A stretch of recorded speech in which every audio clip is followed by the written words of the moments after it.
Hello बच्चों, let's read the question here. The question says, which of the following in a mammalian body is especially concerned with fighting against pathogens? Option A, liver, option B, kidney, option C, endocrine glands और option D, sebaceous glands. तो इस question को समझने के लिए we need to understand the key concept of the question, that is the functionality of each of the organs. तो अगर हम लिवर की बात करें, लिवर का जो मेन फंक्शन होता है that is detoxification of the entire body. So it converts the toxins into harmless substances.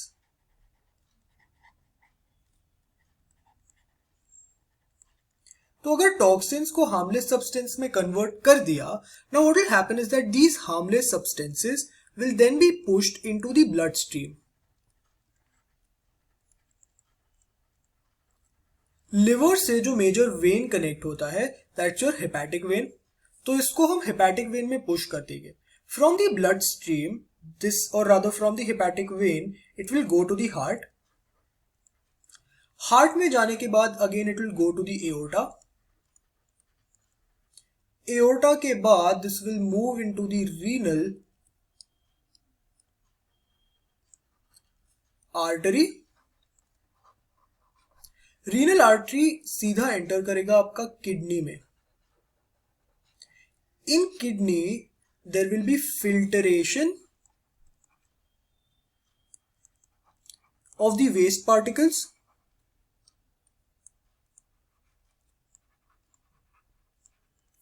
क्योंकि वेस्ट इसमें से फिल्टर हो जाएगा, this waste will be removed out through the urine and the rest materials will be reabsorbed back into the blood.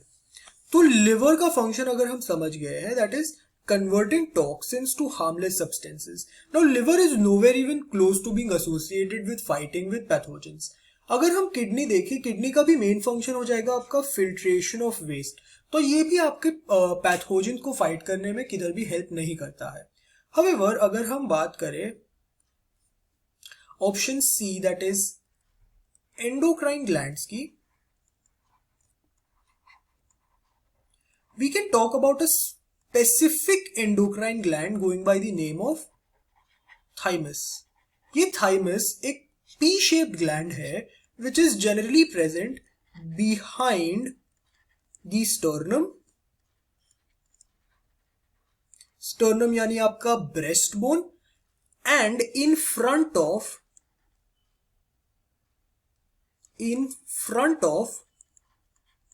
the aorta. ये thymus जो gland है this mainly helps in differentiation of T lymphocyte.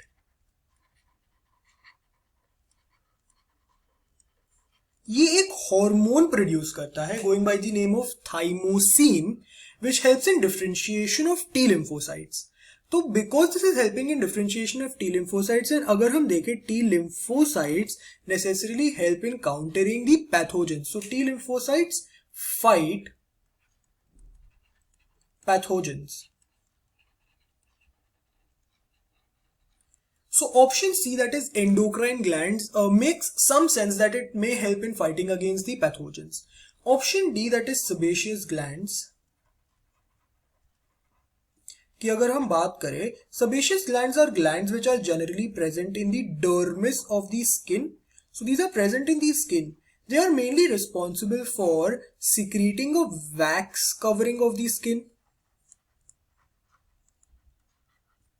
And because this is involved in covering of the waxy covering of the skin, ये mainly इस waxy covering से अपने waste निकालता है. So it removes again the waste. So it plays a major role in a sort of excretion mechanism, not exactly in fighting against the pathogen.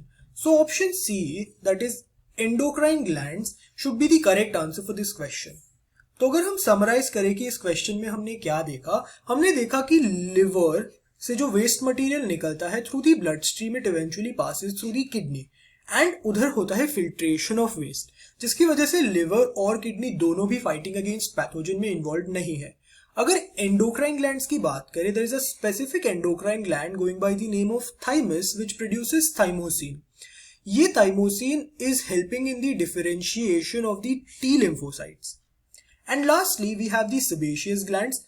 The sebaceous glands are present in the skin and they mainly help in providing a waxy covering of the skin, which is mainly for removal of waste. So option C, that is endocrine gland, should become an ideal answer for this question. I hope you understood this question well. Best of luck.